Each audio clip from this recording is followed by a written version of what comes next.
পাক রব্বুল আলামিন তারপর একটি লক্ষণ বলছেন যে কোরআন সুন্নাহকে মজবুত করে ধরার পরে তাদের লক্ষণ হচ্ছে ওয়া আকামুস সালাতা, তারা সালাত কায়েম করবে, নামাজ কায়েম করবে।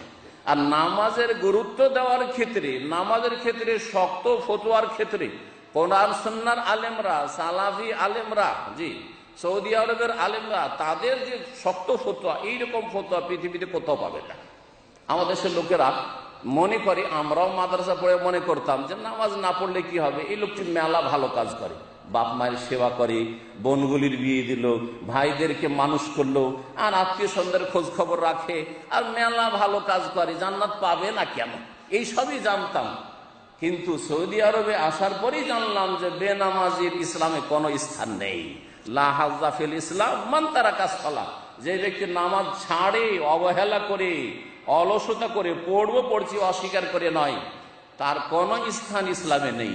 তাই আল্লাহ পাক বলছেন যে যারা সত্যিকার নবী মুহাম্মদ রাসূলুল্লাহ সাল্লাল্লাহু আলাইহি সাল্লামের জামাত, জি যাকে আল্লাহ উম্মত বলেছেন, যাকে জামাত বলা হয়েছে বিভিন্ন হাদিসে, তারা ওয়া আকামুস সালাহ, নামাজ কায়েম করবে। নামাজ না কায়েম করলে মুসলিম থাকে না, নামাজ পড়লে মুসলিম থাকে, আর নামাজ ছেড়ে দিলে মুসলিম থাকে না। 4 ওয়াক্ত নামাজ পড়লেন, ফজর নামাজ পড়লেন না, মসজিদ এসে জুমাতে হাজির, আপনি সকালবেলা থেকে মুসলিম না, সকালবেলা থেকে মুসলিম না। আবার যখন মসজিদে আসলেন, নামাজ পড়লেন, তখন হয়তো আবার মুসলিম হইলেন। আল্লাহ জানে কোন অবস্থায় আপনার মত হবে, ইসলামের অবস্থায় মত হবে না কুফরির অবস্থায় মত হবে। অধিকাংশ পাপীদের ভালো অবস্থায় মত হয় না। যারা এইরকম জীবনযাপন করে, মাঝে মাঝে নামাজ পড়লাম, মাঝে মাঝে পড়লাম না, মাঝে মাঝে ইসলামে আছে, মাঝে মাঝে কুফরিতে আছি, তাদের ভালো অবস্থায় মতের তৌফিক আল্লাহ দেন না।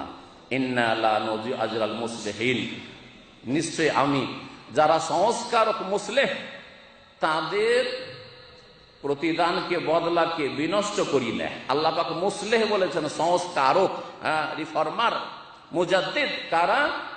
কাদের দ্বারা সংস্কারের কাজ হবে, সংশোধনের কাজ হবে, ইসলার কাজ হবে, দাওয়াতের কাজ হবে। আর কাদের দাওয়াত সহি?